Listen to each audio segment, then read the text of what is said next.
Jurassic Park. Now playing in theaters. Ecto goggles with Ecto Bomber, neutron blaster, and water zapper, each sold separately. From the corner penthouse of Spook Central all the way to Star Killer Base, this is Yes Have Some Podcast. Do I? Yes, have some. Yes, have some. You know, they told me you people were conceited douchebags. The only place in the multiverse where you can love the book, hate the movie, but still buy all the toys. I'm afraid you're just too darn loud. I'm not looking for a friend. I'm looking for a Jedi Master. What? Please remember to hold on to your butts and get ready to get stressed. With your hosts, Craig Goldberg, Abigail Gardner, and Jacob Walsh. Do it. We are going to start off this week's episode with a hot take from Abigail Gardner. Abby's quote yesterday, modern Stephen King is better than old Stephen King. Yeah, that's my personal take. I like modern day I am going to state this Hold on. as not 100% a fact What are we because talking about? I have not finished Dr. Sleep yet. Jake's sweating. I just want to know, like, Sleep what are you basing? Here we go. What modern Stephen Kings are we basing this on? Strictly the one that I haven't finished yet, Dr. Sleep. But I'm getting close to finishing, and I'm thoroughly enjoying. So I said to Craig one book. Yeah, so it's just one versus the whatever 8 to 10 that I've read that are from the 80s and from his early career, pre-sobriety. But I just a book that's you know, what, 7 years old at this point. Yeah.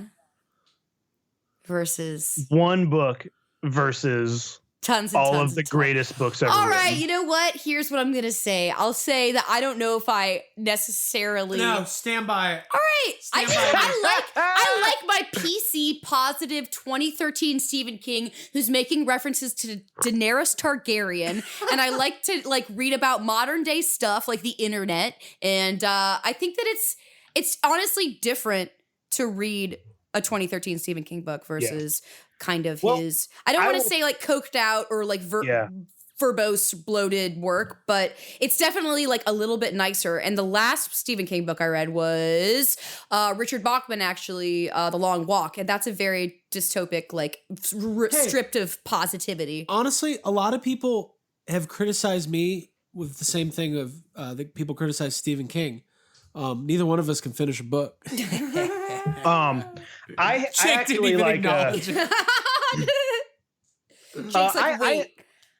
Excuse me. I like Dr. Sleep a lot. That's a good book. I don't want to say anything else until you finish it because I don't want to. We can get into this next week if you're done with it. Okay. No you hear spoilers. what? I'm just I don't know. I don't want to spoil anything for anybody trying to read it, but I feel like it's going to be somehow the ending's not satisfying, and I hope that's not the case because I'm enjoying. What the would story. ever make you think that? Just everybody and also the most recent Stephen King adaptation. I do like Dr. Sleep. My problem with current Stephen King is that he's not scary anymore. There's some scary stuff in Dr. Sleep, but that book came out in 2013, and that is the last kind of bit of scary. I haven't read everything he's been putting out, but a lot of it has been he has kind of made the jump from, all of the scary monster horror stuff, and now he does a lot of slightly supernatural detective work, and that shit is not my favorite. I haven't picked up every one of his books that comes out every month because I'm still trying to go through the backlog of all the older stuff. But I did read Mr. Mercedes. I don't know exactly when that came out, but it wasn't fun. It had a couple good things in it, but we're going to get off on a whole thing. We have a lot to talk about tonight. Yeah. All right. Well, let me interrupt by saying in. welcome to episode 167 of Yes Have Some Podcast. My name is Craig Goldberg, and as you can tell, we are on fire tonight, folks. Abigail Gardner. Abby, I'm just saying that, you shouldn't just come in and say that. All right, I'm just kidding. Whoa, it's true. Let's have a Stephen King match. I think we could. And I'm in the corner with just my 365 pages that I've read of Dr. Sleep and not the entire book. But yeah, fuck it. All I know is that I enjoy reading Stephen King, and I'm glad that I'm reading a Stephen King book right now because it's a really good way to spend my time, and I find it very therapeutic and relaxing, and I'm into the story because there's a lot of fucking cool female characters in it. So I'm looking forward to the movie. And from there, let's get back into our lineup. Jacob Walsh. Hi. So I want to plug Patreon real quick. We've been doing Patreon for about a year and a month now. We do these bonus episodes every month, and they're really fun. They're definitely, I would say they're looser, if you can imagine. I'll say. Yeah, we did like a radio drama in our last one for the last 30 minutes. I think you should insert 10 seconds of that radio drama right here. Yeah. Well, what I was going to do is this. So, and we're back. I don't want to spoil what just happened. We're having a little fun.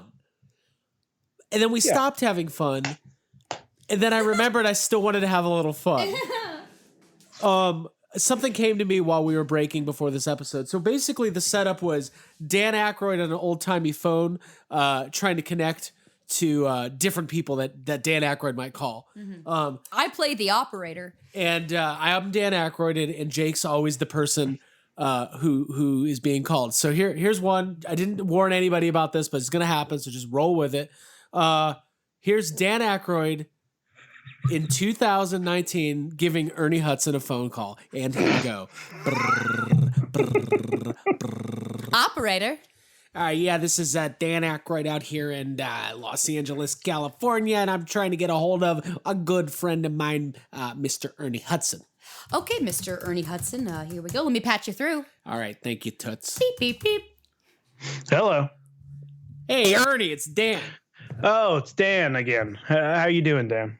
Listen, I know it's late, and I know you're probably asleep. You got a lot going on, doing your cameo videos and your Grace and Frankie, but listen here. I had a thought, and I wanted to run it by you. Okay, what you got? Wouldn't Eddie Murphy have been just a great Ghostbuster? I mean, Jesus, the guy... always with the Eddie Murphy. Dan, you've already... I don't need you calling me in my house. I'm watching reruns of Oz. I don't need you telling me how great. Oz. I'll tell you what it would take me to over to Rainbow to Oz is maybe watching Beverly Hills Cop 1, 2, and 3 and then putting Eddie Murphy right there in the Ghostbusters. I love this game. I do too. What is this? I was going to put some Blues Brothers on to like enhance this, but now I'm... You're playing an ad. I'm playing a YouTube commercial. God damn it. All right. All right, is this helping? I think it is helping. Scene. Cool. All right, this was a phone call from Dr. Dan Aykroyd, and we might have another one later if I have my way. Thanks for calling. All right, that's it. Cool. So we got a lot to cover tonight. We've got to talk about It Chapter. Thank you for playing, guys. You're welcome. We have to talk about It. Sorry, I have to close the window out. Just give me a second. Well, who's that other guy in the Blues Brothers? Dan Aykroyd. I have no idea. Oh, John Goodman. So we've got a lot to cover, and we've got a fuck budget coming up. But those seriously, are fun. Those are fun. Yeah. But seriously, if you want to get on Patreon, go to patreon.com/yeshavesome. It's $5 down and $5 a month, and you get access to our complete backlog of shows. And we do have a lot of fun. And thank you to all of our patrons and all of our supporters. We very much appreciate that financial contribution because it helps us pay the bills. Yeah. We appreciate you. We do. And also another shout out. We talked about it a little bit last week, but I did want to let everyone know we did put up a full, I don't know if I talked about it last week, but I'll talk about it again, review of the new Proton Pack that I got from Mike Nelson at Carnivorous Creations. Please go check out Carnivorous Creations. That's Carnivorous with a K. Proton Pack parts. He's doing slime blowers, fully built Proton Pack commissions, just like the one I got. He's only doing those for the rest of this year, and then he's going to close up shop on the fully built commissions. So if you've always wanted a Proton Pack, Instagram, Facebook, Carnivorous Creations, or carnivorouscreations.com. I don't want to spoil anything, but he's got some really cool Ninja Turtle stuff coming up in the next year. And also really, we had this long discussion about people buy props, but they're sometimes hard to display. So he's doing these really cool custom prop displays that he's going to be rolling out in the next couple months. So I just wanted to give him a plug because he does amazing work. Mm-hmm. We've known him for a long time. He's a great guy. We hung out at Ghostbusters Fan Fest. And yep, that's what I have to say about that. Yeah. I love my Proton Pack. I'm looking at it right now. Yeah. It's one of the best I've seen. It's beautiful. It's very good. I instantly was jealous. And instantly when you opened that thing, I was like, I hate my Proton Pack. Yeah, you like sold it immediately. I got rid of it immediately. It's gone. It's gone. I sold it. But we're working on a new fucking gone. project. I got it out of my house. But we're working on something new, right? Yeah, you had one last day with it. I guess it's something we won't talk about, but we got something happening. Oh, yeah. We got something happening. Did you kiss your Proton pack goodbye? No, goodbye? I said, fuck you. Get the fuck out of my house. It was a bad breakup. You subpar. Yeah, goodbye, peanut butter cap. Cuts, like hard cut to me just crying in the post office. Just 2 a.m. sending drunk texts. Dude, just on a boat with Bill Paxton I'm like about messaging. I'm messaging the guy on eBay that bought it, saying, "Please tell it I love it." Dude, He'll never take care of it as well as me.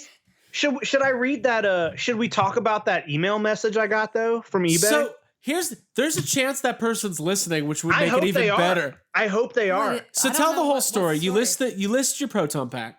I put my Proton Pack on eBay. Let me see if I can pull up this message really quick. I put it on eBay, and I put in the list, like screen accurate, Proton Pack, whatever I put it, light, sound, whatever.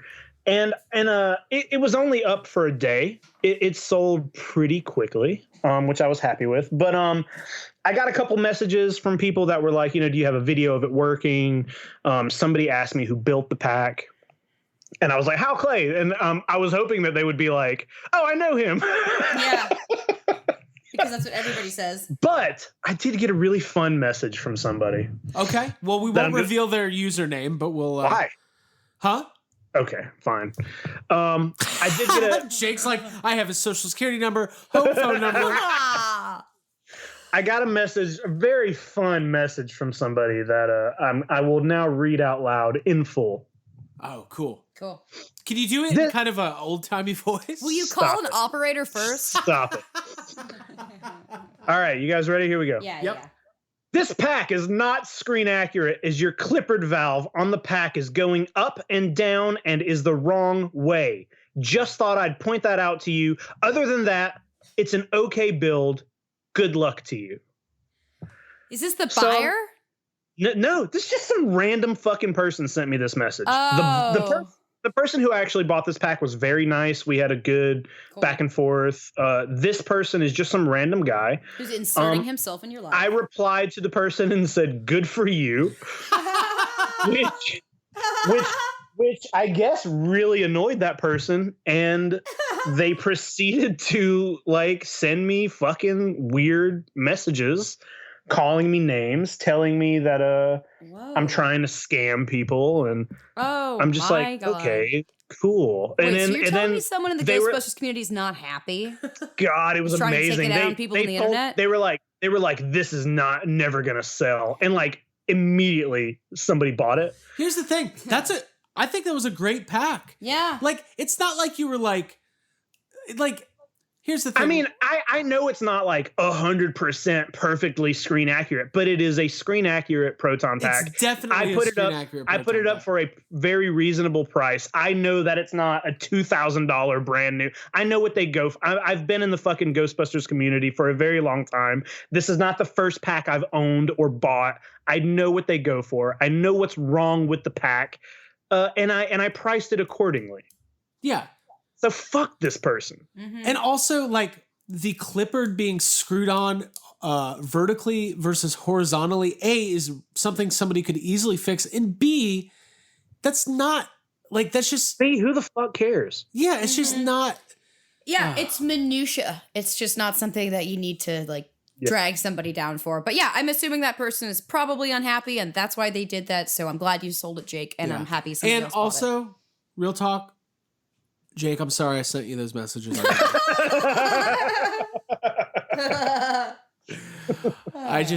I saw the sideways clipper. I had to say It's just so. killing you. You've been wanting to say something about that clipper valve for the last 5 years. No, but I meant to.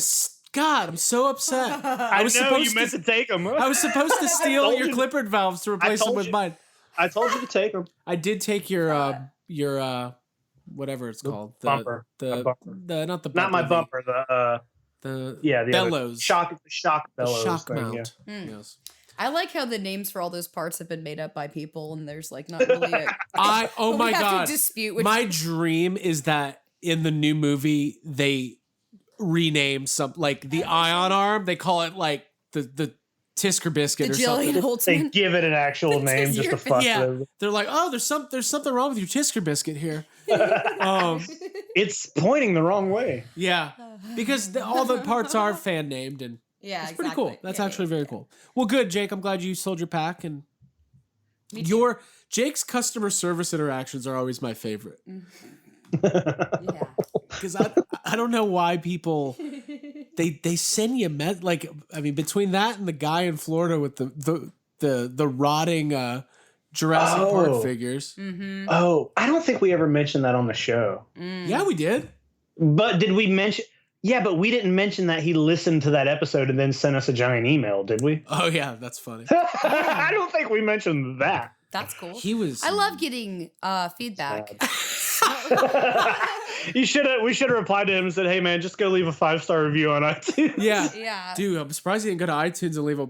Never mind, not putting any ideas in anybody's head. No. Hey, by the way, local. If you're a listener of the podcast and you're a subscriber and you're a fan of what we do, head over to iTunes and leave a 5-star review. Oh, good segue. I like that. That would help us a lot. Yeah. You can say whatever you want as long as it's 5 stars. We don't care about the words. We care about the stars. True. You can be like, these are 5-star assholes. Yeah. All right, cool.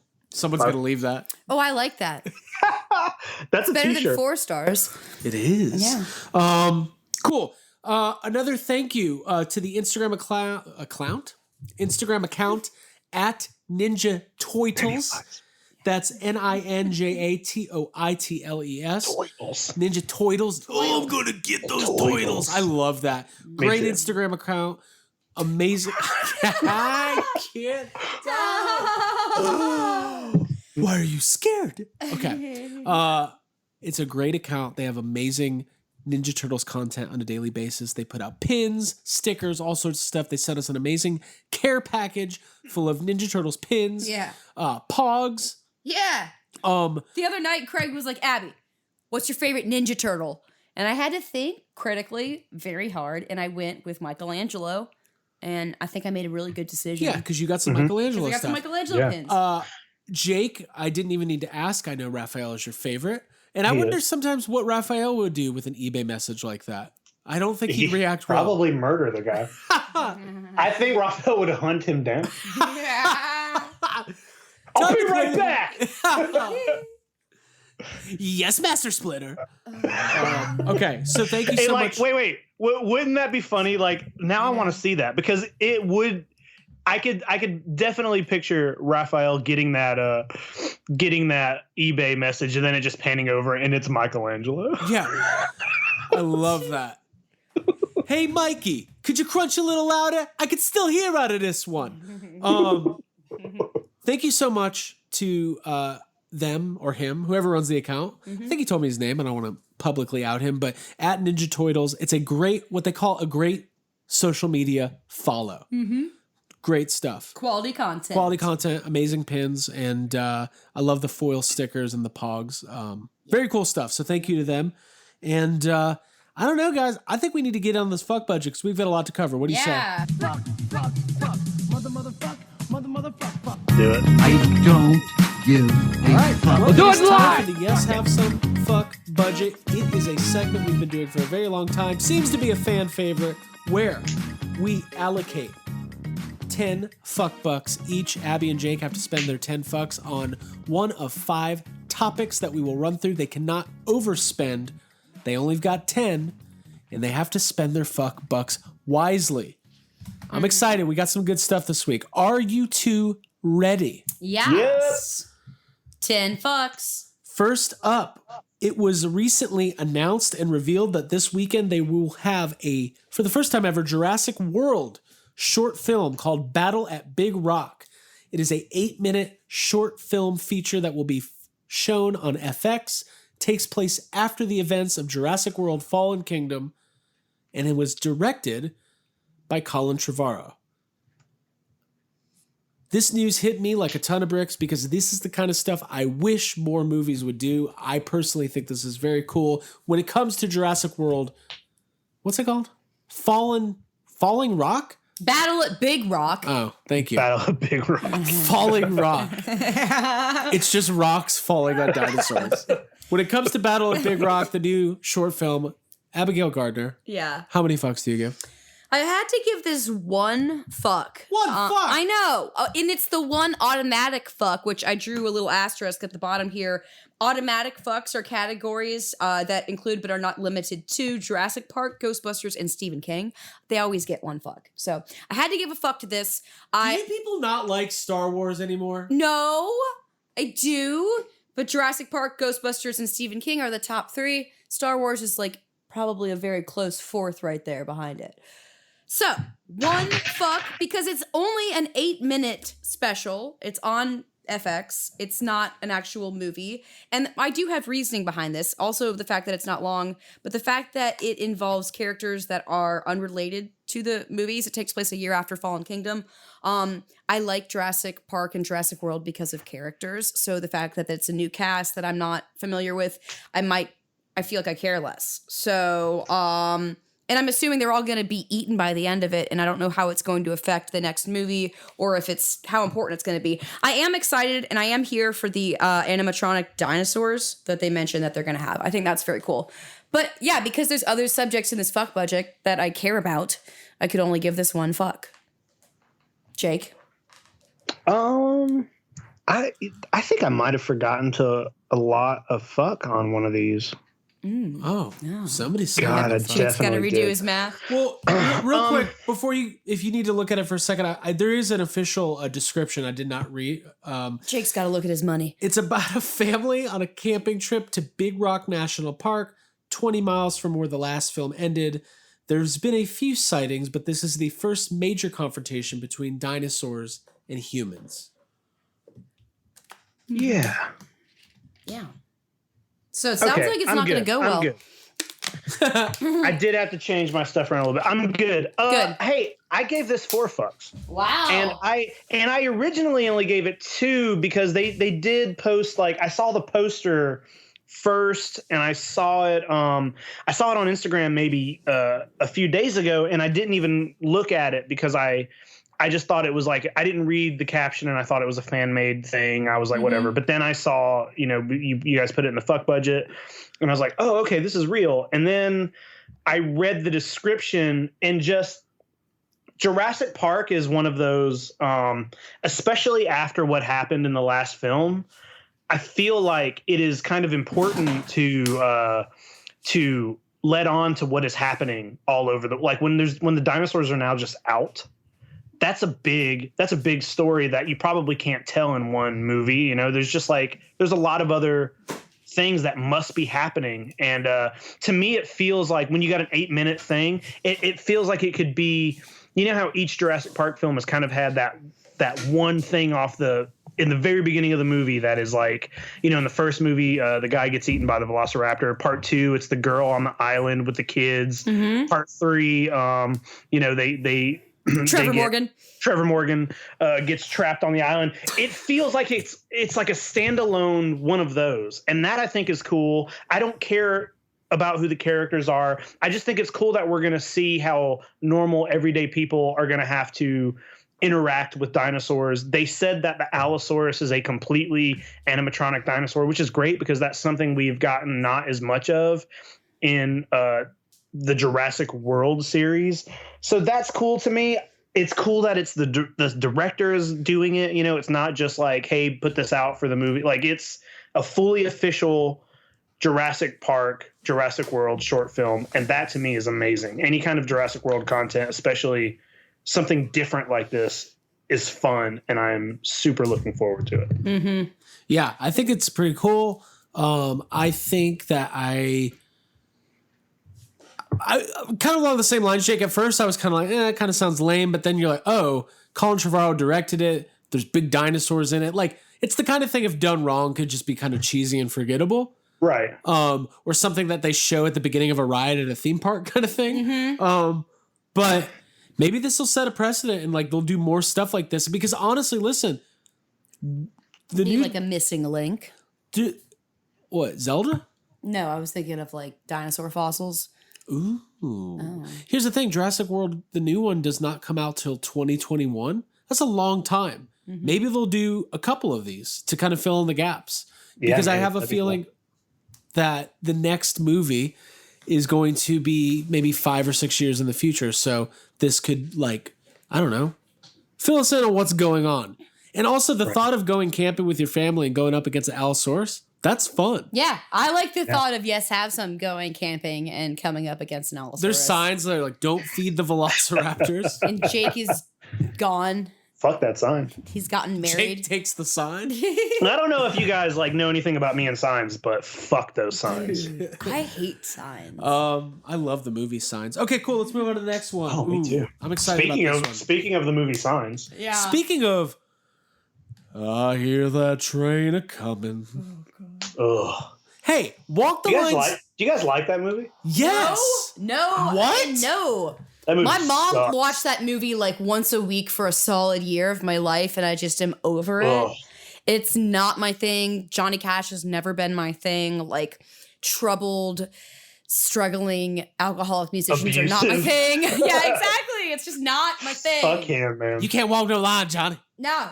I like, what's the fucking, the spoof one of it? That one's funny.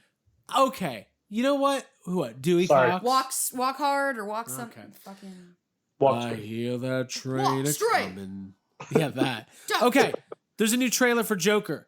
Todd Phillips is directing a brand new standalone entry into the DC universe starring Joaquin Phoenix. It is getting what I would say rave reviews. I have read nothing but, hey, this movie is incredible, if not controversial. They're comparing it to like a Scorsese type of feel. It's not out yet, but the second trailer was released. When it comes to the new Joker trailer, I know that I'm about to be fighting with both of you, and that's fine. That's fine. Okay. Yeah, So how many I'm thoughts over do you here like slowly moving away from the table and grimacing. Yeah. Should we say it at the it's so same time? cool to be hating. I bet Jake and I have the same exact amount of fucks. I don't know. I might have given it one more than you. Somebody's starting to care. No. I mean, we can just go for it. I'll tell you why I gave it what I gave it. Yeah, I do want to know. I gave it 0 fucks. Okay. Which I'm sure most would assume. Go ahead. You want to go do yours first? Go ahead. Okay, my reasoning. Yeah, I frowned through the entire trailer. I felt like the aesthetic was reminiscent of Heath Ledger and Christopher Nolan with like the chaotic, distempered white male, which I don't want to go into the whole incel thing, but I'm sorry. I just like the whole being neglected by the world and just going, no one gives you the respect you need. I don't really care about that storyline. I like Zazie Beetz, and I almost gave her half a fuck, but I decided not to give any fucks to this because I just don't like the feel of it. And who knows, maybe I'll be super blown away and it'll be an incredible performance and I'll love it. But right now, I really don't like anything I've seen from it. So 0. Yeah. I agree with you 100% completely, Abby. This movie just looks, I just don't give a shit about this movie. I gave it 1 fuck. And the only reason I gave it 1 fuck is because I watched The Village over the weekend, which is one of my favorite movies. And Joaquin Phoenix is amazing in it. And he is a great actor. And I like him. And I will watch this movie. And I can believe that he probably gives a pretty great performance in it no matter what, because he usually does. But besides that, I agree with everything you said. I don't give a fuck about the Joker. I don't care about the Joker's origins. I don't give a shit about a guy who gets beat up by kids. A kid beat me up. I'm going to be the Joker. I don't fucking care. I don't care. Wait, do you think that's a line in the movie? A kid beat me I up. hope so. I'm gonna be the Joker now. I'm the Joker now. Well, you know, we had Jack Nicholson. We had Heath Ledger had his scars. Fucking Last Joker had his tattoos. This is just a joke. Like, this Joker smokes a lot. I don't know. I don't give a fuck. I don't care. But I'm gonna go see it. Oh, I'm gonna see Robert De Niro is in a Joker movie. Who gives a shit? Who gives a shit about Robert De Niro? Yeah. Sorry, Like, I call him Bob. No, Yeah. how many great movies, like, I don't care about Robert De Niro. Yeah. When's the last time he's done anything good? That I don't does know. not sell I guess a you movie. haven't seen Meet the Fockers. Yeah. That's not Listen, a good, that's not I'm a good kidding. movie. That was a really joke. not a good example. That's a yeah. joke. That's a joke. Listen, Batman's my favorite superhero. Joker's my favorite supervillain. I used to kind of be on that train of like, well, the Joker doesn't need a backstory. But then I was like, you know what? They always give him one. Jack Nicholson had a backstory. The Killing Joke's like the most fucking famous comic book of all time, and Joker had a backstory. So I don't care. Joaquin Phoenix is an amazing actor. I think it's going to be an unsettling movie. I think it's going to be disturbing. I think maybe it'll speak to some cultural things happening in our country and society today. Maybe it'll be thought-provoking. But more than anything, I think it will be entertaining. And that's all I care You about. think we're all clowns? No, I don't think we're all clowns. I don't think that just because you're being bullied, you should become a clown prince of crime. I get it. Clown Prince of Crime would have been a better name for the movie. Oh, that would be, I would watch that. Yeah. But Just based on the name alone, I'd be in a better position if that's what it was called. Yeah. Same trailer, but if that was the name, I'd be like 3 fucks. Yeah. here's the thing. And Spin Doctors do the song, Prince of Crime. Listen, I think though, like Fresh Prince of Crime. Yeah. Sorry. I kind of like because I'm down for either. Can I fucking talk? God I damn really it. don't want you to, because I don't think it's going to be good. I don't want to think about it. When we went and saw It Chapter 2 and they played the new Joker trailer, I was watching it with a big dumb smile on my face, and I looked over to Abby thinking that I was going to see the same thing, and she was literally frowning. Yeah. So, Yeah. Takes effort to frown. and I was just like, and I looked at her, and I didn't want to do this, but I grabbed her by the shoulder and I said, "You want to know how I got these scars?" You just go into every Joker monologue from Spin every. the clown. No, for real. I think He just picked up a boombox and started playing Prince. I did. Clown Prince. There ain't no bat. Hey, Eckhart, think about the future. Hey, I'm dying. nobody can find one person that knows one of Jared Leto's lines from that. No, dude. Like, literally, all I can remember is the meticulous setup he had of, like, him with all the knives around him. If we You had can't $1 do million that. in a half hour to go out into the world and find somebody who knew one of Jared Leto's lines from Suicide Squad, we would not win. Where's the money. Harley? God. I love Harley Quinn. I love Harley Quinn. I'm the Joker. It's your J-Man. I'm the Joker, right? Joker. But Joker. seriously, let me say my piece and we can move on. You're both wrong, and I think that no, it's fine. Listen, movies are meant to be subjective, right? Like, there's no one thing for everybody. I think what I'm mostly excited about is, like, I like the idea of a well done, maybe artistically crafted movie that takes place in the superhero universe, because love or hate DC, or obviously Marvel's doing great stuff, there is a formula to all these movies. And a lot of them kind of feel repetitive. And I think, if anything, this movie will be pretty original and different. And that's what I'm excited about. And maybe it'll be great. Maybe it won't be. But I know that we'll have fun talking about it afterwards. Yeah, for sure. I'm gonna go see it. Like I am, like, there is part of me that's excited to watch it no matter what, just because, like, the Joker is, you know, like, he is a part of, I don't know, our entertainment lives, you know. So Yeah. it will be an experience no matter what. I'm not like 100% like counting the movie out. I just don't think the trailer was great, and I haven't seen anything other than Joaquin Phoenix that makes me really care about it. But I'm open. What I'm to the excited about, experience of though, it. what I'm excited about is, like, I haven't read any spoilers about the movie, but I'm getting a feeling that it's kind of fucked up, and it's getting close to Halloween. I kind of want to see some fucked up movies. Okay. Yeah. I think you're so obsessed with the Christopher Nolan universe of Batman that you're just hoping for something that will. That's not true. I don't feel like Jake. Yeah. Do you get a Christopher Nolan vibe from that trailer? I don't want to say no. I think like I definitely think they're trying to play it a little more serious, and in that way you could say Christopher Nolan. But it's more I think minimalistic than Christopher Nolan. Yeah. Christopher Nolan had a pretty specific like. I don't think this Joker, and I mean like. And I'm not saying Joker is in the movie. I mean, the Joker, Joaquin Phoenix's character, the Joker, does not remind me of Heath Ledger's the Joker, which is, a good thing. Cool. Cool, man. We ready? Yeah. Ghostbusters is coming back to theaters. For the 35th anniversary, 2 nights only, Ghostbusters will be in theaters this October. It says it includes never-before-seen alternate takes. Which is the stuff we saw at FanFest. I believe it'll be the stuff we saw at FanFest, but would be cool to see again on the big screen. Mm-hmm. When it comes to Ghostbusters returning to theaters again, they do this every year. Yeah. But I love it. Mm-hmm. Jake, how many fucks do you give? Yeah, this is the one that I forgot to give fucks to, and I could not go through not giving it any fucks because that would be awful of me, but I did only give it one because while it is great always to have one of your top 3 favorite movies of all time going into the theater, like you just said, I feel like I've seen Ghostbusters in the theater 100 times in my life. It is in the theater a lot, and that's a good thing. So I'm not like annoyed or upset about that. I just don't have, in this group of fucks, I don't have more to give it because it's not a rare thing. Understood. And respected. Me, I gave it 2 fucks.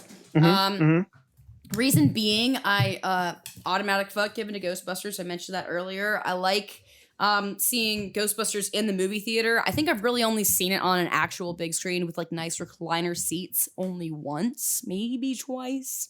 What about Wizard World? Yeah, it doesn't count. So the fact that I want to see it with my friends sitting down, and the fact that my computer's making noises. The fact is, I looked it up. It's showing October 6th and 10th at Atlantic Station, which is a theater that's near us. And October 10th, Jake, you might be in town that weekend because we have some plans. So I'm thinking it would be a great team building exercise if we all go and see it. Yeah, October 12th, we're doing something. Oh, so, 10th. That's a Thursday. Oh. Well, you know what? Maybe we won't make our plans on the air. Maybe I'll take another day out. Fuck it. Dude, that's what I was thinking. I'm going to take an extra day off work. We'll fucking go see Ghostbusters. I think it would be valuable. For what we'll we're go. We'll get a couple Canada Dries, maybe some 7-Up. Exactly. We may have a friend in town. Who knows? It's going to be good. Yeah. Why are we talking about that like it's a secret? We could talk about it, right? We could probably talk about that. Well, we'll save it for next week. Yeah, save it. Yeah. Okay, cool. All right. Anything else? Nah. Yeah, that's really it. Cool. What about Dan Aykroyd calling the theater to make sure that it's playing? I love that. I think we should do a series of you calling theaters to see if it's up to snuff. If they've got everything that you need. We had a couple problems at the screening for the Fan Fest. It was real loud and wasn't really an HD copy, and Class 10 tickets didn't know where to sit, but that's okay. I want Dan Aykroyd behind the concession stand explaining to people, like, when they're asking when the popcorn's going to come out, and he's just making promises. Whoa. We're working on the script right now. Guys, I learned something this week. I'm looking at my Kenner Ghostbusters firehouse, and the bricks on the front are painted like purple. I did not realize there's 2 versions of the firehouse. At some point, they stopped painting the bricks purple for like cost reasons. So mine must be an earlier. Holy shit! An earlier one. Spared no expense. Jake, don't. If it's not painted, I'm gonna feel bad. Give me yours. Give me. You owe it to me. That's mine. That's mine. You didn't even know about the bricks. All right, next up. Yeah. There is a brand new trailer for Dr. Sleep, the sequel to The Shining, or as Abby calls, the best book that Stephen King's ever written. Up until the point. No. So Dr. Sleep is coming out, starring Ewan McGregor. It's currently being used as our mic stand as we're recording this right now. Ewan McGregor is holding our microphone.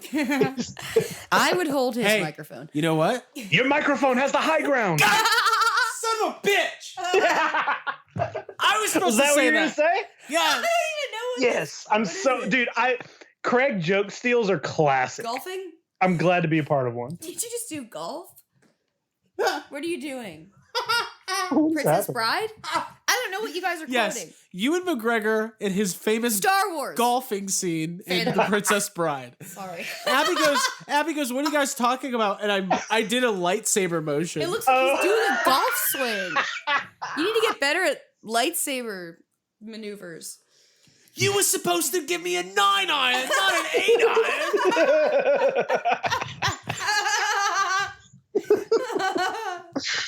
8-iron. Shit, dude, man. I had a good round of golf. Dude, honestly, like, I had 3 birdies, and I'd say my midi-chlorians were on fire. God. Okay, Dude. listen. Dr. Sleep, second trailer. Now, what's interesting, before we get into this, what's interesting about this movie, I don't know if this has ever happened before. It is a sequel to the book of The Shining, and it's also a sequel to the movie The Shining. Yeah. About a year and a half ago, we had a discussion where, Jake, you were like, I have no idea how that would be possible. They're going to have to go one way or the other. Don't.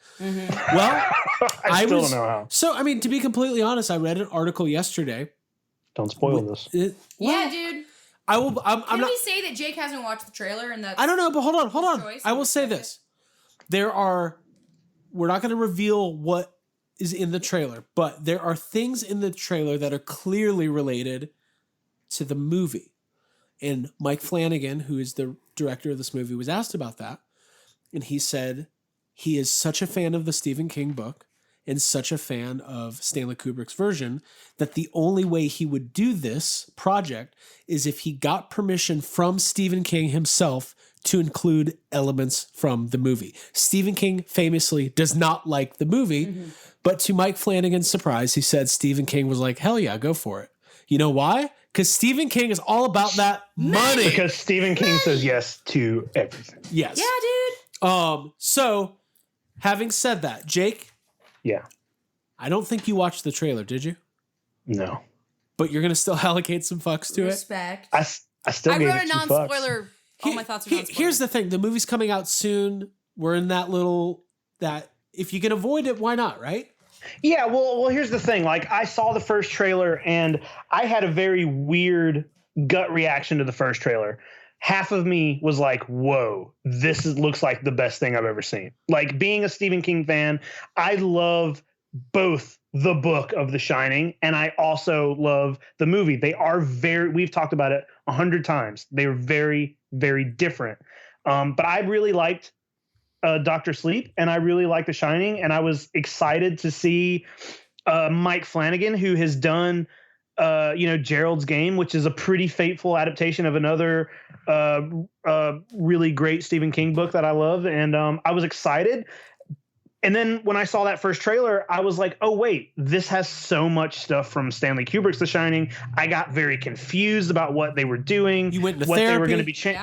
Yeah, I really I hated it and I loved it at the same time. And I've definitely watched, I've gone back. The Dr. Sleep trailer, I feel like, is one of those trailers that probably more often than other trailers in the past, I have gone back almost on a basis. I've gone back and been like, I'm going to watch this trailer again and see how I feel. And I've definitely cooled on the fact that there's a lot of shit from the movie. Like, it doesn't bother me. I'm just kind of confused as to where it's going. And there are a few elements of Dr. Sleep that I can't talk about since Abby is reading it. Yeah.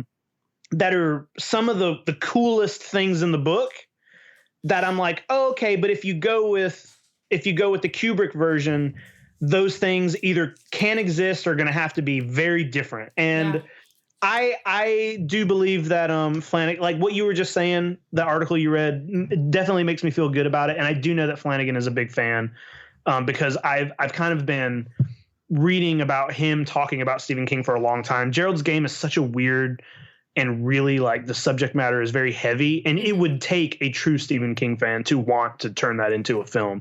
And I think he did it very successfully. So I trust him. I am very excited that this movie is happening. I gave it 2 fucks, but I'm not watching this trailer because I don't want to be spoiled. I don't want to see any more from what could be. I just don't want to know what's in there. Yeah. I hear ya. I gave this 7 fucks because that's all the fucks I have left. That's a lot of fucks. Dude, I know. It's because I'm so up its ass right now. I'm so I into hear you. the book. That's real quick, exciting. Without any spoilers, Abby. Yeah. That trailer. Yeah.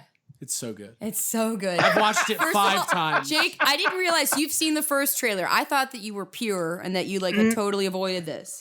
I did see the first trailer. I think we might have talked about it on the show because I had I think I was like kind of upset about it. Yeah. On the first day, I had a little tantrum about it. And I think we probably talked about it. But, I think so. And I think that's what made me want to start reading the book. So yeah, now that I'm in it, I wish I could give this trailer all 10 fucks. Because it's like I said, I'm into I'm the 3rd act of the book, so it's like really ramping up. Without any spoilers about the trailer, out of respect to you, Jake, I will say that I already have a crush on Dan Torrance in the book, and I already also have a crush on Ewan McGregor. So I'm like totally my anticipation level. You should see him in a golf outfit. Ooh, wait. Don't even tempt me. But yeah, Very so cool. my investment level for this movie is like up there. Cool. I'm excited about it. That makes me more excited about it. I'm glad. Yeah, exactly. I guess I can probably say like I probably can't actually. I really can't. I just relate to Dan Torrance and I like him. I like everything that I'm seeing in this trailer and I'm really enjoying the book, and that's all I can say. My favorite part of the trailer is when Shelley Duvall is just running around like modern day Shelley Duvall. God, that'd be amazing. Yeah. Okay. Last thing on the fuck budget is Pennywise. Hot toys. I always got to include a collectible or a toy in the fuck budget. It's a big part of our life. Hot Toys not really known for like their like horror icons or things like that. I'm not even sure they've ever done one. I don't think they have. It's been mainly, Star Wars and Marvel Universe kind of stuff. Right. But it looks great. Comes with a ton of accessories, and I know we're about to talk about It Chapter 2, but this might give away some of my feelings. I kind of want this. Abigail Gardner? Yo. How many fucks? Well, you all heard me. I gave away all my fucks in the last category, so I have 0 fucks to give. Sorry, Penny. It's a very cool figure. I love the size, and I like the sewer crate. I think it looks very cool. But I know how pricey Hot Toys can be, so I'm feeling like we may not own this. Therefore, I have no fucks to give to it. But I did like reading about it, and I like that it said that he has sophisticated tailoring, which I think he does. I think he's well dressed. He does. He's got to look his best. He's got to look at that suit. The pictures are really great. It's a cool figure. But yeah, that's what I have left is 0. So Jake, what do you got? I gave it 2 fucks. I actually had this at 3 before I realized that I didn't give Ghostbusters any fucks.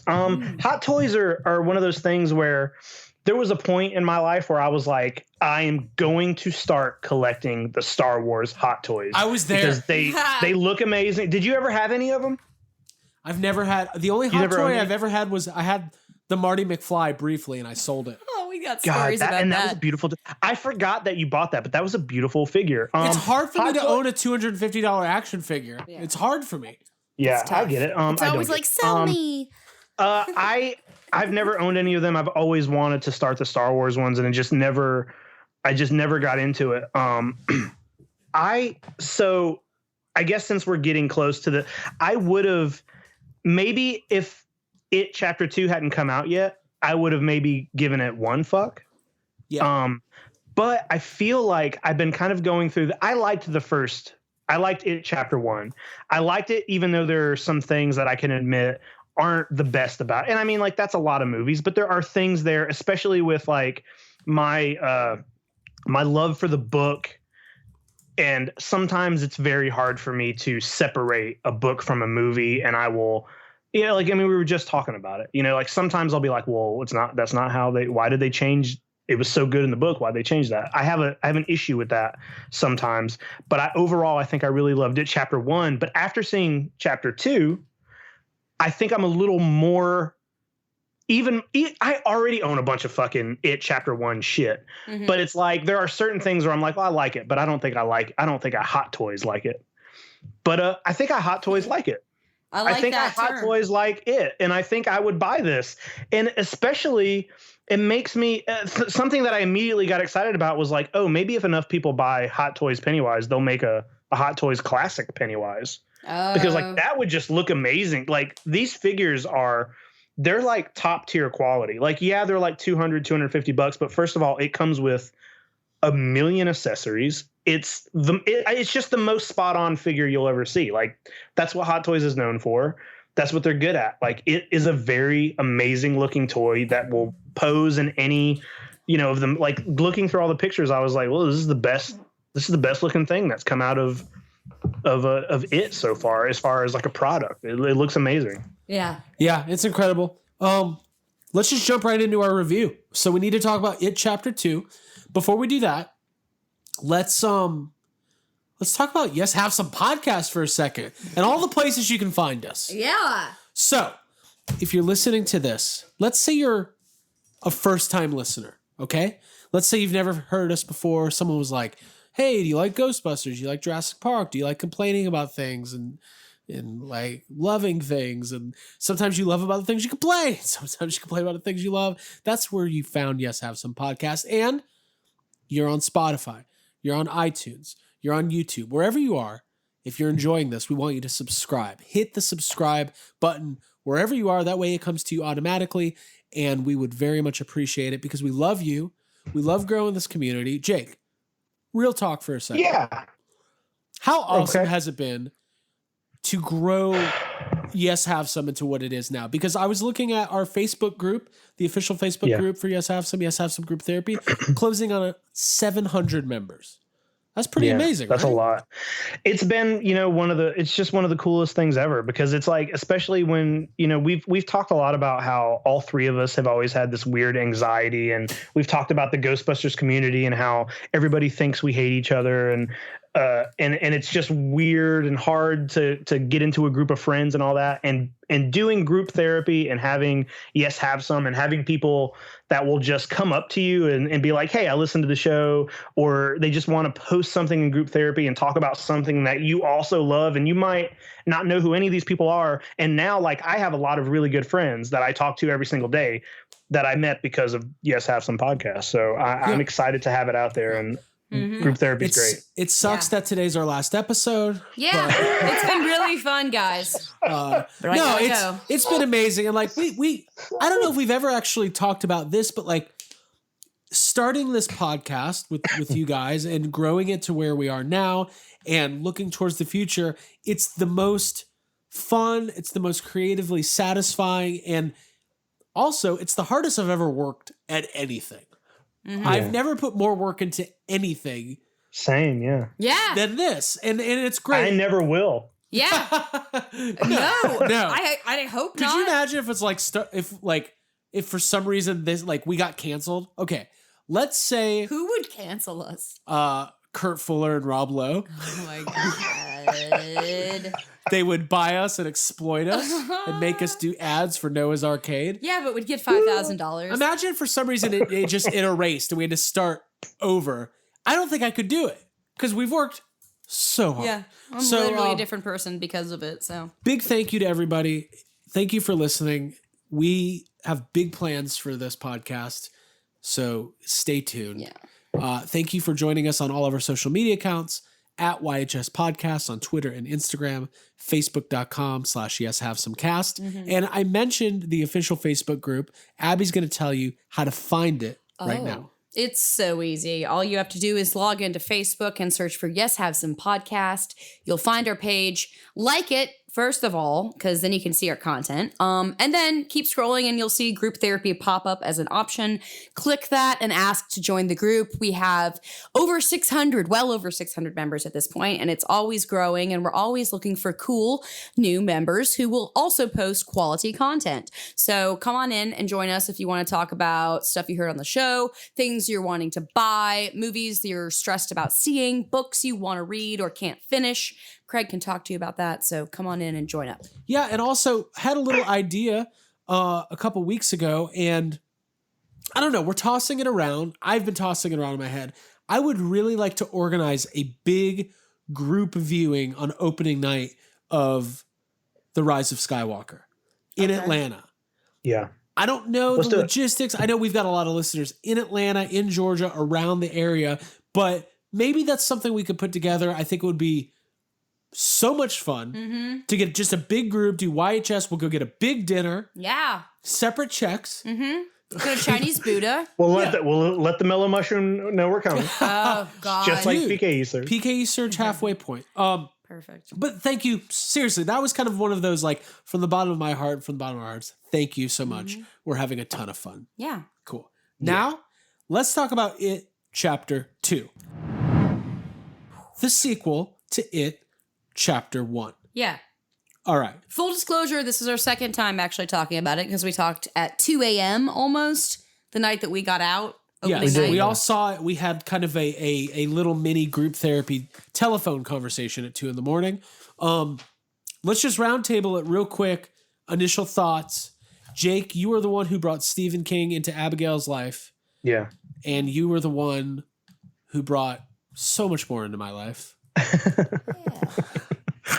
Yeah. Okay. Jake, Okay. I'm not going to ask you to rank it 1 to 10, but I am going to ask you what your guttural, is that a thing? Yeah. Guttural is a word, yeah. Tight. What'd you think? Guttural yelp. I thought this movie was pretty great. I went and saw this with a group of about 6 people with my coworkers, and none of them who have read the book. And I found myself, and I talked about this with some other people, but I found myself like almost crying multiple times at kind of random things because they were like, I think people who hadn't read the book wouldn't even blink an eye at, but I was like, oh, this scene captures this in the book to me, or they put this weird little detail. I thought the second half, it was closer. It was more accurate to the book. It was also not very accurate in some ways, but that brought me a lot of joy and I really liked it. And there was a lot of the touching stuff that's in the end of this novel was there. And yeah, I was kind of surprised to see as many. There were a few things in It Chapter 1 that I went into. I'm trying to not give a full review here because I know we want. There were a few things in It Chapter 1 that I went into being like, oh, I hope they do this, and then they didn't do it.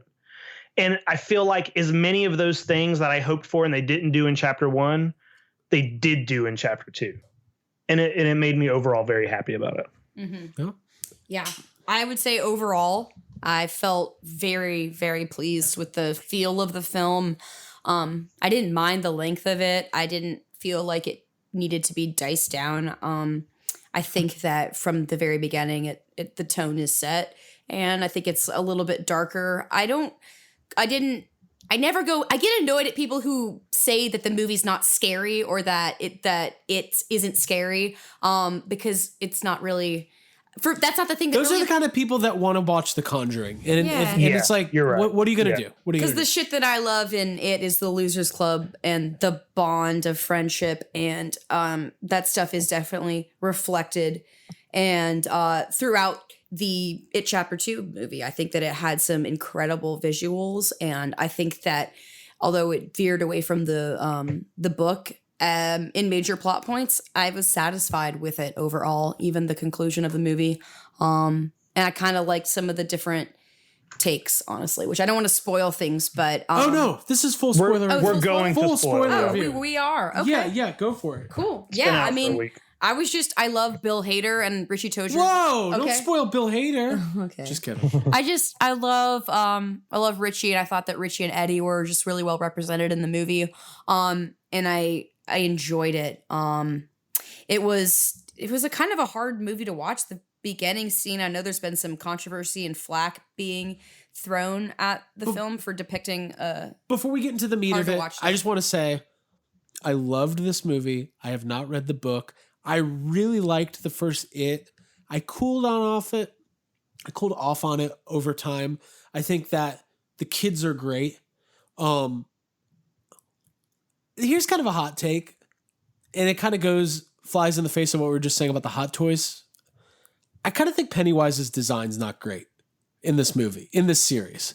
Like, it's fine and it works and it's iconic now, but I think a more traditional looking clown, like the Tim Curry style, would have been cooler in my opinion. I like the look of Pennywise, the Victorian ruffles and all that shit. I like the ruffles. I think it's like the Sting crow makeup that kind of gets to me just a little bit.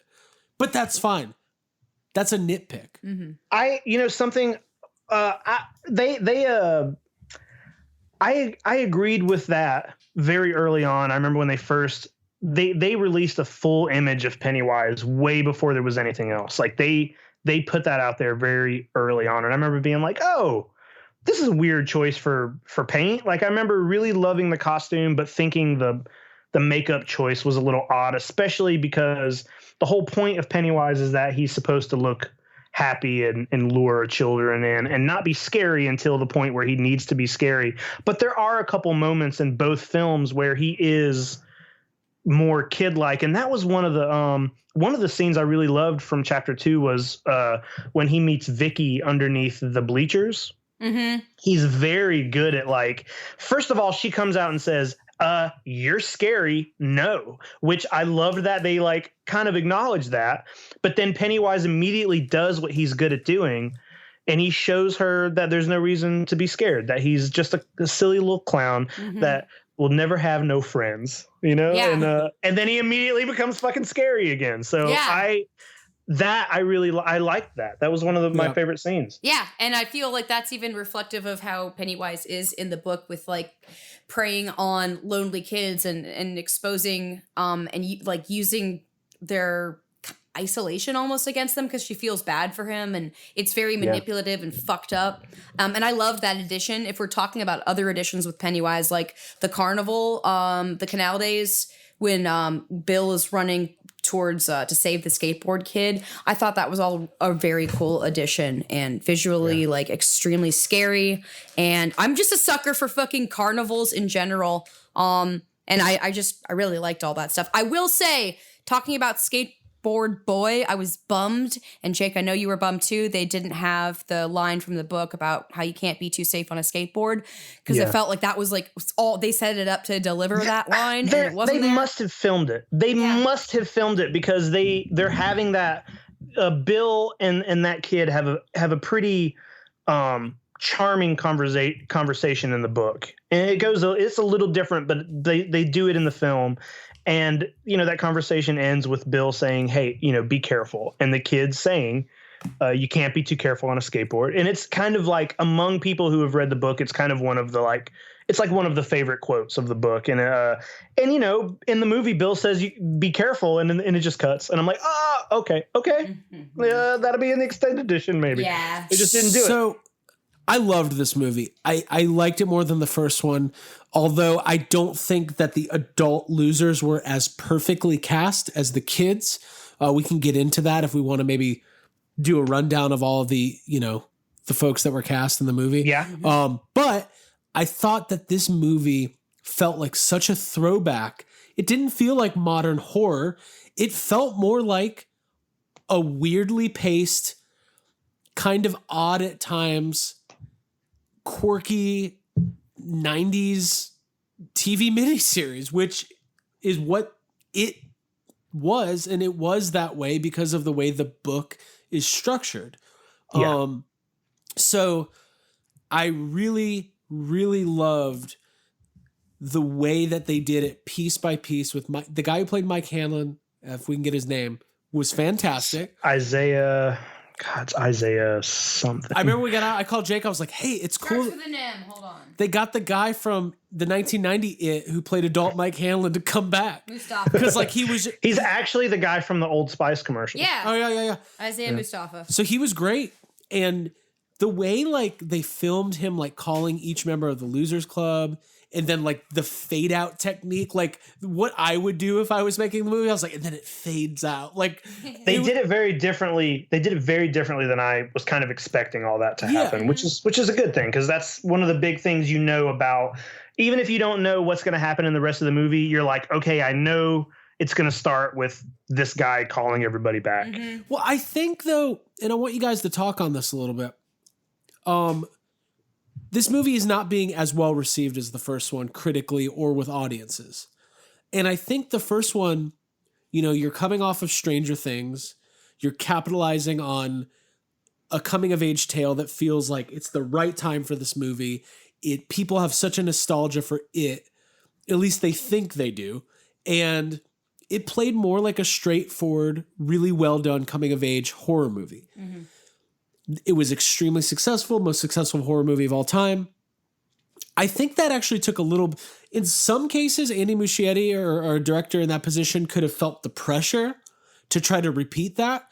But I kind of feel like him and the writer and his sister Barbara, who produces, I feel like maybe the pressure was taken off where they were like, now we can really do whatever we want. Mm-hmm. And they kind of did. And people are a little taken aback, like, whoa, this is different. I'm very happy they did that because, going into the first film, there were certain aspects of the first film that felt so tropey and so like products of other movies. Like there are some things that it's just like, okay, we're gonna buy into this, trend of the Conjuring movies and all this other shit and put that in my most beloved book of all time. Okay, I can get past it. And they maybe still jump into that area a little bit in this film, but something that when you watch the first version of it, you can look at that and be like, okay, these are people who just wanted to remake it. But then when you watch the second half, I can step back and be like, okay, these are people who are fans of Stephen King and these people read and they know this book. Yeah. And they are fans of the book. They're not just trying to make a sequel to it, because one of the things that I think a lot of people are complaining about is what you said, Craig, is the structure and how kind of all over the place it is. And another filmmaker could have taken it and changed that, but they wanted to stay true to the structure of the book, the way it jumps around, goes back and forth. I was so happy that we got so much flashback with the kids and got to see them all, in the clubhouse. We got to see. Yeah, whenever we watch, the clubhouse is something that is in the book that is kind of not in the first film at all. Legit, some of my favorite shit in the book.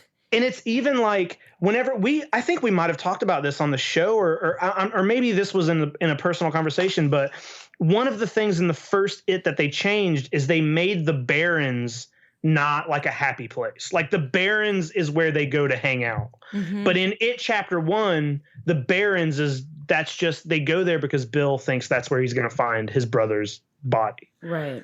And then that's it. They never talk about it again. But then in this film, they go back to the Barrens and they're like, oh, this is also where our clubhouse is. Yeah. And you're like, okay, cool. This is, yeah. Yeah. You get, it reinforces the Losers Club as they hang out only with each other and they have to go underground basically to get away from people. And I love that part. And I love clubhouses. I grew up having a tree house and I remember digging an underground hole that my brother and I hung out in. We called it the Dragon's Lair. So I legitimately loved that stuff in the book. And it was really cool to see that in the movie. And to see the flashbacks. We should probably mention, I guess, a little bit of the de-aging, because I think it was during one of those scenes that I think Ben and Richie had a couple weird de-aging moments. There's some bad special effects in this movie. Mm-hmm. Like there is some, I don't want to just slap the label CGI. I don't need Mr. Sony yelling at me, but for a lack of a better term, not even just the de-aging, there is some shots that I feel like almost they look a little janky, and I feel like they did it on purpose. Like what specifically are you talking about? Because I had a couple de-aging things that popped out to me.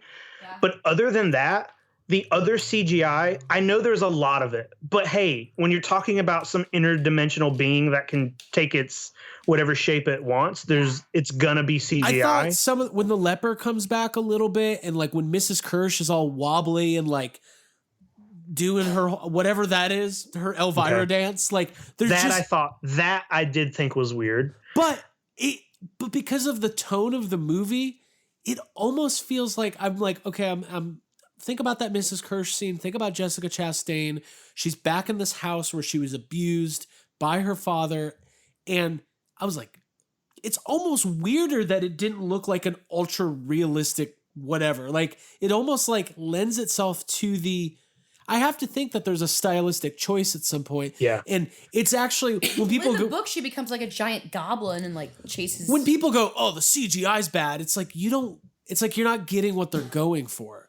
It's not supposed to. Exactly. There are shots in It Chapter 1 of certain specific scenes where Pennywise is specifically when he is Judith, the painting on the wall.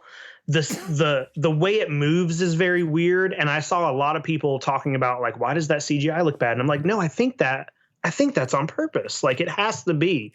But I thought like overall the way Pennywise looks when he transforms, I thought looked better in this movie than it does in the first film. In the first film, the whole Georgie scene at the beginning, I think is a very perfect opening to the movie. I think that adaptation of the book, that whole Penny Georgie Wise scene, I think it's beautiful. It's terrifying. It's very well acted by both actors. But when Pennywise turns to bite Georgie's arm, I always was like, oh, that CGI does not look great to me. And there were no times in this film whenever he was changing or doing something that I specifically thought about it during the Adrian Mellon scene at the beginning. I was like, all right, is this CGI going to look weird when he bites him? And I'm like, oh no, that looks pretty great to me. Let's talk about that scene because it's causing quote unquote controversy. And it's like, if you don't get what they're doing there, like A, it's in the book, and B, it's there for a reason. Abby, it's in there for a reason. You have some thoughts about it. Well, I mean, it's like Stephen King uses racism, homophobia, like bullying tactics and things like that. To show that a character is bad and to explain that that's evil, you have to have like forces of evil in a giant book like this. And Derry itself is like infected or infested with all of the evil that Pennywise brings. So it's like part of Derry to see that kind of like just disgusting hatred displayed in that fashion. And I think that people are looking at it and saying like, well, why is this being depicted as something that happens in 2019 when the reality is like these things do still happen. It's disgusting. It's awful, but it's being used in a way to show the darkness and the need for the losers to bind together and come back. To me, that scene is 10 times, 50 times harder to watch than Georgie. Yeah, it's scary because it's a kid and all that. But it raises the stakes. I think the fact that there's an actual real world precedent for that makes it even that much more effective and scary. It's also like the most brutal part of that entire scene doesn't have Pennywise in it at all. Like it's them, beating Adrian Mellon. And that is something like Craig, you talked about it, that, it's in the book, but it is specifically in the book. And I mean, they don't just hit you over the, like, obviously it's different when you're reading it. There are these sections called the Derry Interludes where you'll hit a section and it's like, okay, this chapter of the book is telling you something insanely awful or crazy that happened in Derry, 100 years ago.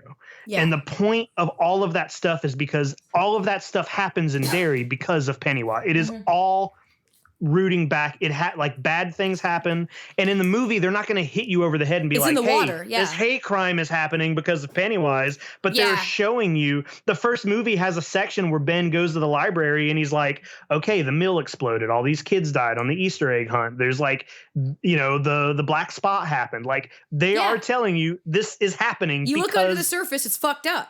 Yeah, exactly. That scene is a pretty intense scene in the book. That's one of the things that I was always like, man, if they make a It movie, I bet you they won't put that Adrian Mellon scene in there. Mm-hmm. And then it came out whenever the casting started happening for chapter 2 that it was going to be in there. And I remember that was something where I was like, oh, it looks like we're going for it. Mm-hmm. And not just that, there is a very weird detail of Pennywise biting his underarm, which is just like, that sounds silly, but when you read it and the way Stephen King writes it, it is terrifying. Yeah, well, you have a fucking sensitive bundle terrifying. Of nerves under there. It's disgusting, it's specific, it's weird, and it's believable in some weird way. I'm glad they put that in there. Me too. I'm glad it's. Well, yeah, and I feel like at the end of the day, it serves the story, and it is a movie, and as horrible, and it is horrible, it's the most horrible thing imaginable. When somebody goes, that movie's not scary, I'm like, what are you talking about? What's more scary than that? Yeah. Yeah. Like that's pure evil. Let's talk about some of the cast. So obviously all the kids are back.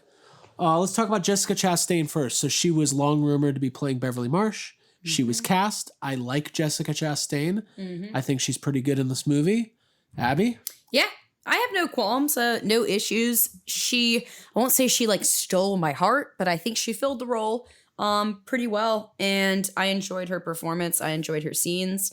And I mean, Sophia Lillis, I would say I'd probably prefer her as my Bev. I thought she, even in this movie in chapter 2, was just like stunning and incredible. And she's just very believable and has a lot of emotion. Jessica Chastain was great. I don't have any complaints. Like I said, I didn't fall in love, but pretty good. Jake, what do you think? Out of the seven losers, I think there are probably 3 or 4 that are pretty big standouts. Mm-hmm. I don't think Jessica Chastain is one of them. I think she, like you just said, she's fine. She's a good actress. She did fine in the role. But Sophia Lillis is amazing as Bev. Yeah. And I know the Muschiettis are friends with Jessica Chastain. And I also saw an interview with Barbara Muschietti recently where she was like, we literally never had anybody else in mind other than Jessica Chastain. She's a redhead. She's a good actress. She's their friend. But I think there's probably someone out there who could have been a better. I think Bryce Dallas Howard. Bev. Bryce Dallas Howard could be a better everything. Dude, but listen, she would because she has that like magnetism that Sophia Lillis has. Don't do this to me. You're about to make me so bummed out. Dude, she's got like she should have carried that because everybody's in love with Bev in the book and as a kid and as an adult. And that stuff comes back stronger when they're all together again. So I feel like she should have had that mystical attraction, magnetism quality. And she's just Jessica Chastain. Yeah. She was fine. Yeah, she was fine. I don't think she was bad in the role. I don't think any of these kids or any of these adult actors were bad, but she wasn't one that I was like, oh shit. Yeah. That's how I felt. Who do you think one of the standouts were? Bill Hader. Bill Hader, yeah. Bill Hader for sure. And it also, Bill Hader, I've always liked Bill Hader, but it's like you're used to seeing him only do really, really silly stuff, which he's really good at. And Richie is very silly, so it's fine. The first half of the movie felt like Bill Hader kind of being Bill Hader, but it reaches a point where you're like, oh, Bill Hader can act. Yeah. And it did get pretty, like he was a standout. To me, there were 3 standouts, and it was Bill Hader. It was the guy who played Eddie. I'm not sure of it. James his name Ransone. is James Ransone, I think. And the guy who played Mike, Isaiah. Mike is my favorite character in the book. And in the first film, my biggest, like the thing that I was bummed out about the most is that Mike is barely in that first movie. Fuck. And you guys good over there? Sorry, I just realized that James Ransone is a character from the show The Wire. He played one of my favorite junkies. Oh. And I fucking... He's gonna be at Spooky Empire. Fuck. I'm gonna meet his ass. That's really cool. Okay, that's really cool. I was very happy with Mike in this film because he did have a much larger role. He had a much more important role. They made a pretty big change to the book and put Mike in the final battle with Pennywise, and I'm okay with that. I want him there. So that was a good change, and I think those three actors were the standout of the adults. I think James McAvoy was pretty good, and I'm kind of indifferent on him, like in general.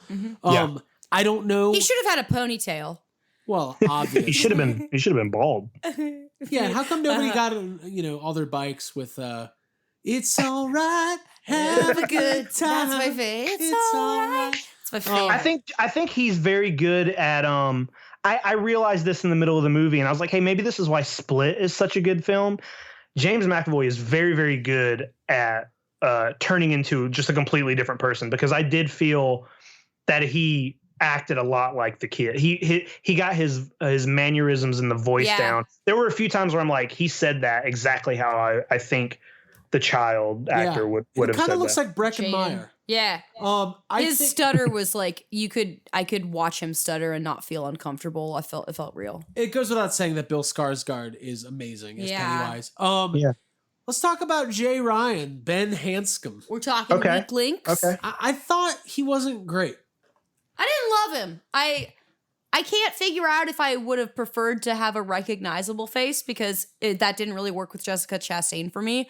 I don't know why he didn't really resonate with me. He's definitely a super attractive model type. He just didn't feel like he was a really good actor, though. Yeah. Yeah. I don't know. I don't want to be overly critical, but yeah, I agree. I guess it's. I don't know. It's like part of me wants to be like, oh, what's hard in a movie where there's 7 leads, actually when there's 14 leads, if you count the kids plus Pennywise, whatever. But I'm like, no, but the other people were really great. He was just it was like, all right, cool. Well, there's Ben. Yeah. Hey, we need to give a shout out to our other favorite Ben, Brandon Crane. I was so happy to see him. Yeah. Me too. So we had Brandon on the show. He played young Ben in the original It miniseries, and we had him on YHS. And he played, I guess, an executive at the company that new Ben works at. And he kind of had a long scene. Yeah, it was a speaking role. Camera for a while. This guy's a pretty good actor.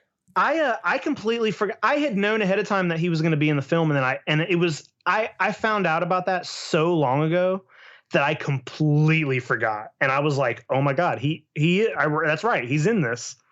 I was happy. Yeah. Yeah. And then cool. we mentioned him, but James Ransone, who played Eddie, I thought that was a fantastic performance.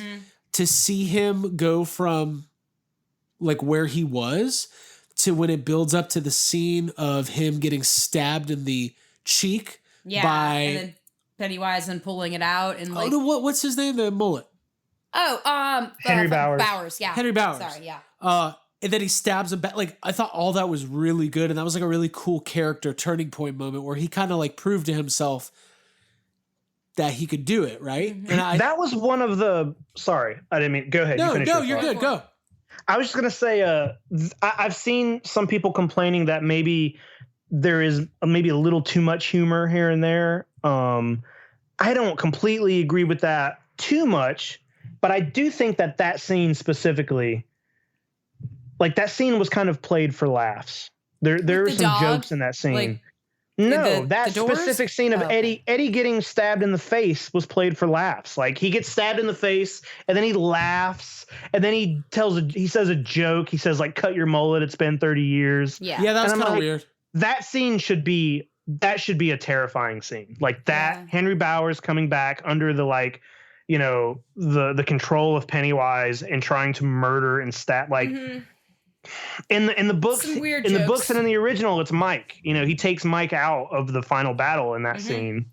And they changed it, and I'm okay with them changing that, but I felt I'm okay with comedy throughout this entire movie, but that I feel like we should have maybe kept it. So should have kept it straight. Clipped and I think there's the Paul Bunyan scene, which is amazing. And it has all the people in Derry singing to Richie, you've got a dirty little secret. Yeah. Kind of starting to imply that, There's numerous articles, and Bill Hader, I read an entire interview with him talking about developing his character with Andy Muschietti, about how it's been hinted at in fans of the book have had, like, I think they refer to him as Reddy, like the Richie and Eddie, like kind of like Holtz. Oh yeah, there's fan fiction. Fan fiction that they're like in a relationship or who's right. Like I love that there's people like actively writing that. And I think that they were like, when they went into this movie, it was like, do we want to go and be on the nose about it or do whatever? And I think that Bill Hader's quote was that if you're gonna like go up to the bell, you may as well like ring it or something too. Like if you're gonna do it all the way. So I think that was their intention with this movie, but it's also kind of open to interpretation, as it could just be a very close friendship. But it could be platonic love between friends who were always giving each other shit, but at the end of the day, like love is love. Yeah, either way. I think it kind of doesn't matter, right? It doesn't. I don't think it matters either way you pick it up. You know, like before, it's always a little. I don't want to like shame anybody or call something that somebody gets enjoyment out of weird, but fan fiction is always a little weird. Yeah. And to take like two characters and be like, oh, these two characters, like in my head, they're like, that's a concept I don't get. But if it makes you happy, then that's fine. Mm-hmm. In the movie, whether they make him gay or not, to me does not matter, because it's like no matter what, these characters all love each other, and they go through kind of a really, they go through an insane, awful experience. And I think one of my favorite things about the film is that when you get to the end of the movie, and after, Richie does realize that like he, in whichever form it is that he loves Eddie, and they all love each other, and it is very touching, and it's very well done. Yeah. And that's something that people who haven't read the book don't know, that the book is very much like, I was having a conversation with a client today who had read the book, and everybody knows that the book is about a killer clown that eats kids in the sewer. That might get weird, but nobody really knows that the book, throughout its 1,400 pages or whatever, it is very much about the friendship and how special these 7 people are to each other, and how much they interact and change each other's lives. And it is very, very like Stephen King is, we might make fun of Stephen King's endings or how he doesn't write scary stories anymore, but he is very, he sells as many books as he does for a fucking reason. He's a brilliant writer. Yes. And some of the things that he says and the way he describes like some of these friendships, and the way they defeat Pennywise is because it had to be like it's like, just like a very emotional thing. Like go ahead, say what you're saying. When they're building the dam in the beginning of the book as kids, and Ben's like explaining how to do it, and says like, yeah, you guys can do it this way, you can do it this way, and then Bill's like, well, we'll do it this way, the we inclusive stuff. That I remember reading that in the restaurant I work at and just crying my eyes out at lunch, because it's very just fucking touching. Like, exactly. And to me, they pulled some of that off in the movie. Like, I know it's hard to translate that kind of stuff from a book written by probably the greatest fucking writer of our generation, but they pulled a lot of that really touching stuff off, especially at the end with the 7 of them just hanging out afterwards, seeing themselves in the mirror. And there's also there's a passage in the book that has always been, I have my book in front of me right now, and this book has highlight, like I went through it. It looks like a Bible. I grew up in the church. It looks like the way we used to do our Bibles. It's got like little tabs in it for everything. And there is a passage that happens on page 817 of this copy of the book. And it has always been, since the first time I read this book, it has been kind of just a paragraph that kind of stands out. Doesn't seem like something you would read in, like, if some, it doesn't seem like something that would be in the book about the killer clown, but it's a passage that made it into the movie. And when I saw it, I was like, oh my, it instantly made me cry. And it's in the movie kind of quick, but in the ending, when Bill is writing his new book, they show like text up on the screen. They just flat out have text on the screen. And then they show you that that's what Bill is writing. That paragraph is in this book, and I want to read it. Yeah, do it. All right. So this is from Eddie. This is something Eddie says to himself. It's a he's. I just want to give a little context. It's something where he's talking about, his mom's being a fucking asshole. Yeah. Your friends are all bad friends. Your arm is broken because of them. And this is what Eddie is thinking here. He says, they were his friends and his mother was wrong. They weren't bad friends. Maybe he thought there aren't any such things as good friends or bad friends. Maybe they're just friends, people who stand by you when you're hurt and who help you feel not so lonely. Maybe they're always worth being scared for and hoping for and living for. Maybe worth dying for too, if that's what it has to be. No good friends, no bad friends, only people you want, need to be with, people who build their houses in your heart. I'm literally crying right now.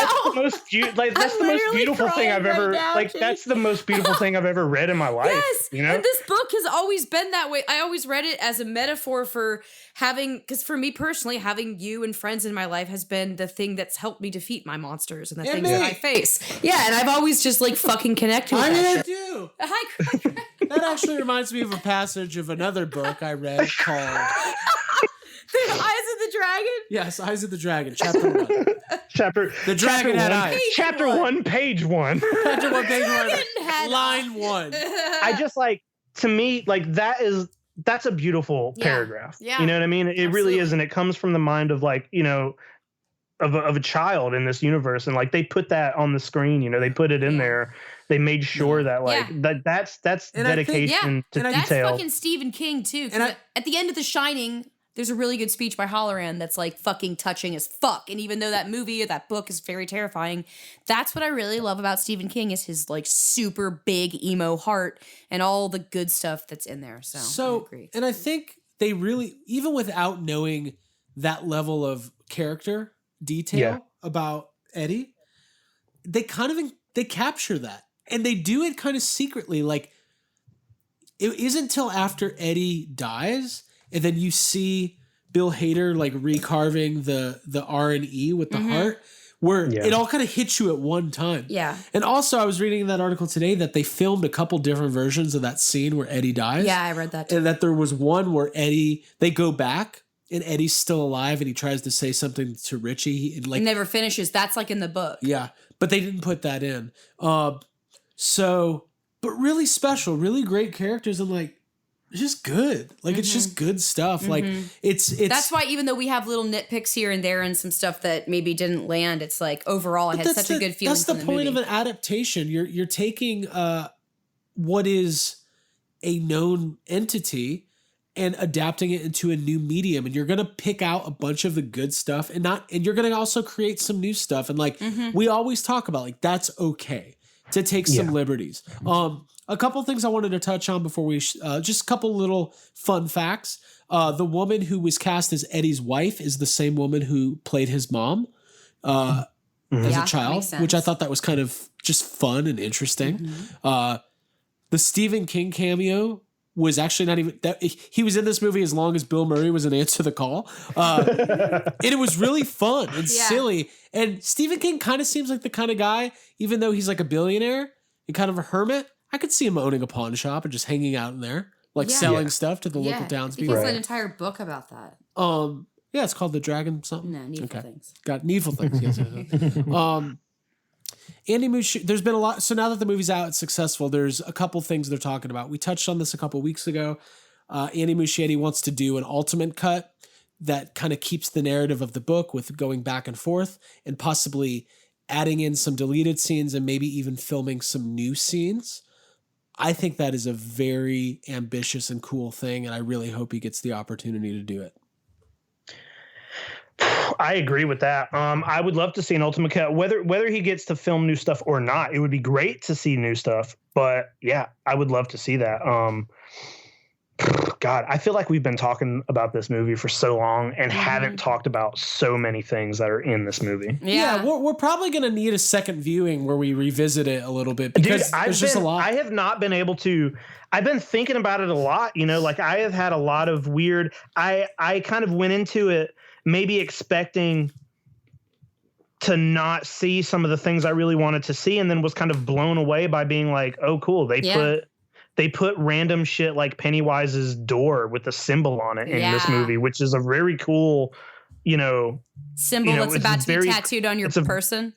Yeah, immediately. But Jake, you have a person? It's just so much. You have a person? What? You have a person? You're a tattoo? Yeah, but don't tell the cops. I want to film a video where Craig is like Mike Handlin calling you and I and saying we have to go back to the movie theater to see this movie. To watch it. Dude, I have been on YouTube. I completely forgot my thought and you just reminded me. I have been on YouTube like looking up bootleg scenes. I've been like, okay, I want to see weird little baby Pennywise. Oh my God. Now, Jake, and I keep watching it over and over. Did you put two and two together that little baby dying Pennywise looks like Jim Carrey's Riddler in Batman Forever in the end of the movie? Was that you that figured that out? I did. I sent that to you. They look so similar, and I didn't. Did.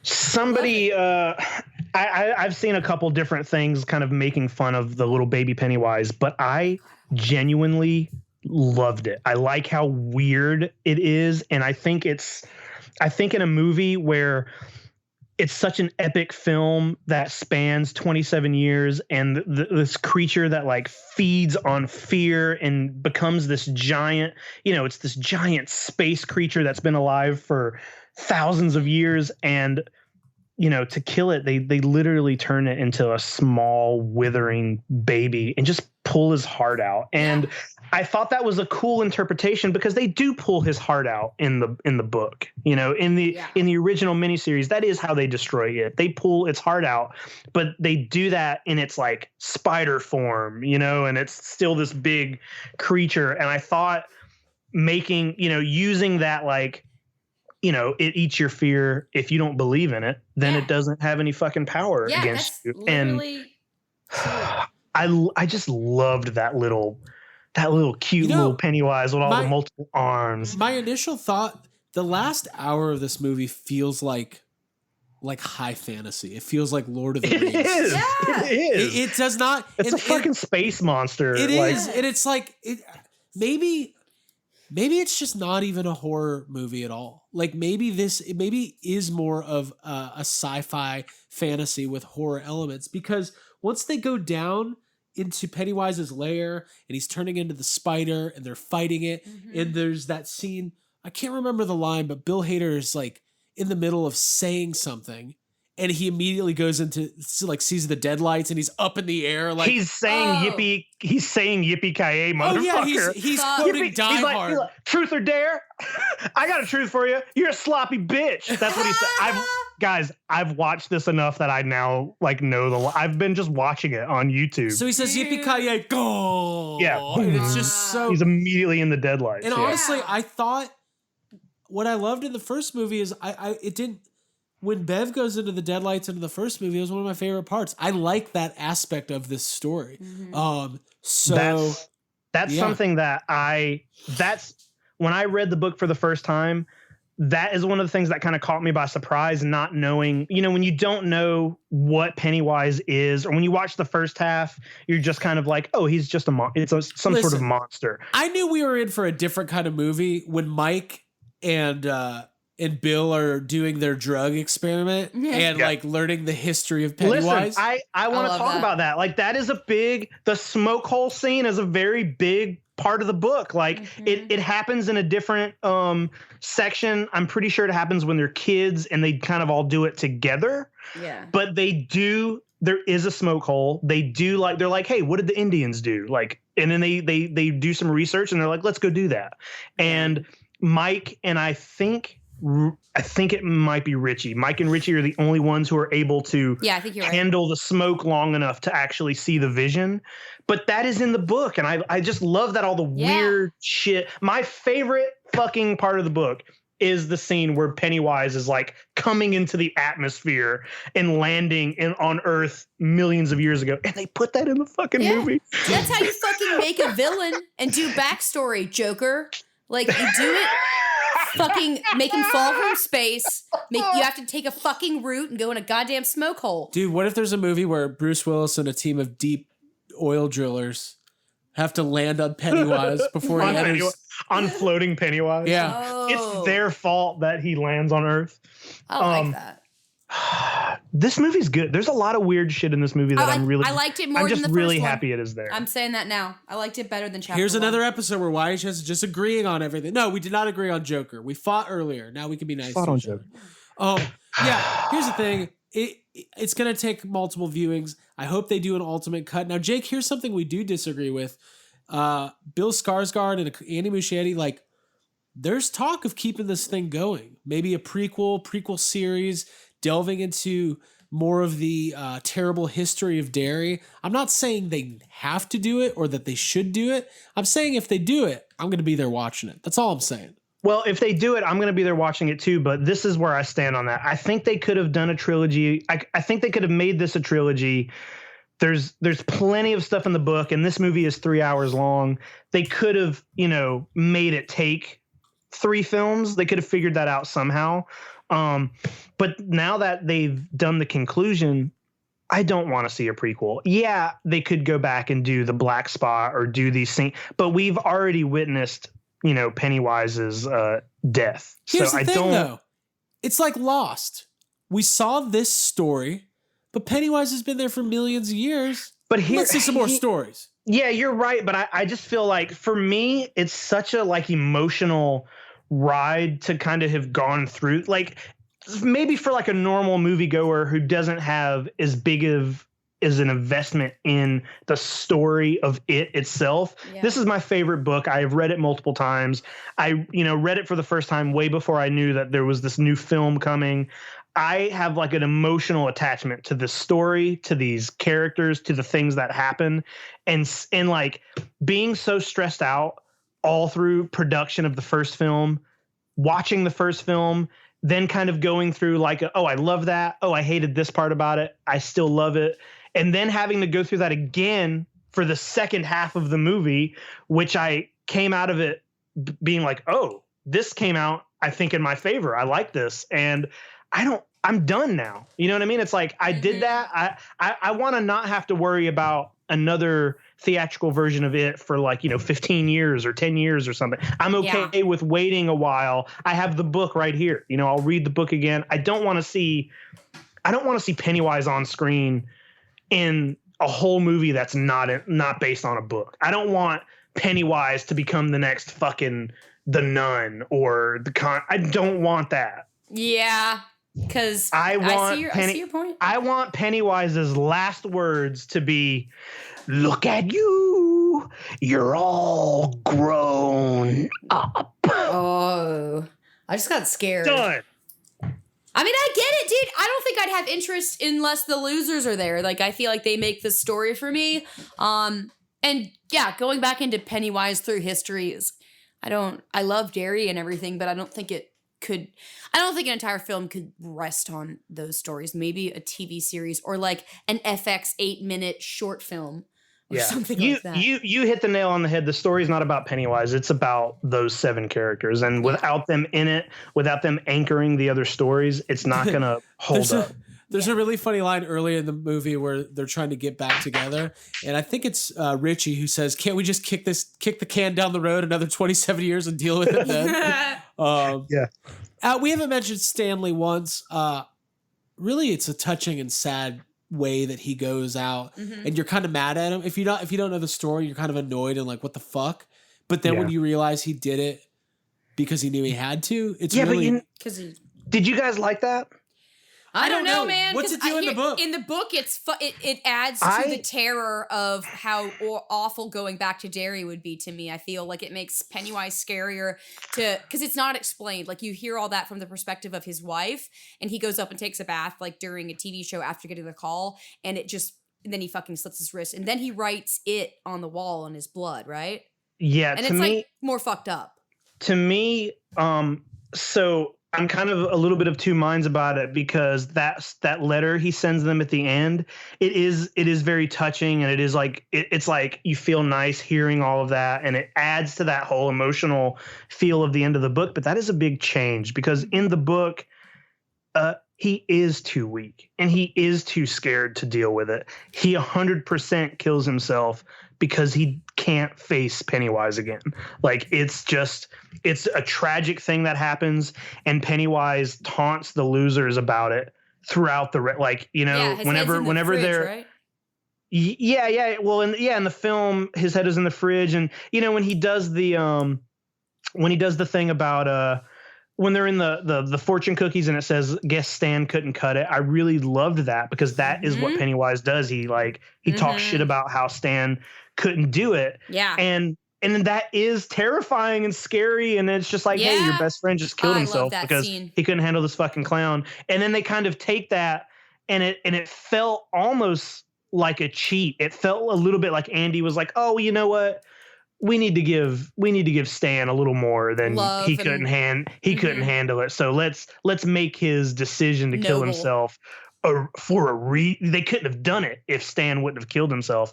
That I'm a little weird on. I don't love that aspect of it. Mm-hmm. Yeah.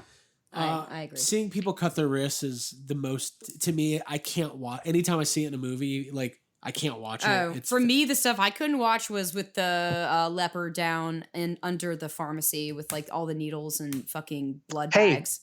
With his long tongue like he has in the book that he did not have in the first movie. Dude, that's a long tongue, and that is a scary ass scene, man. I know I'm gonna go back and see this movie in theaters. So we'll see it again. We'll and I'm sure once the Blu-ray comes out, we'll be talking about it more in depth. We're getting close to the 2-hour mark though, so we should probably wrap this up.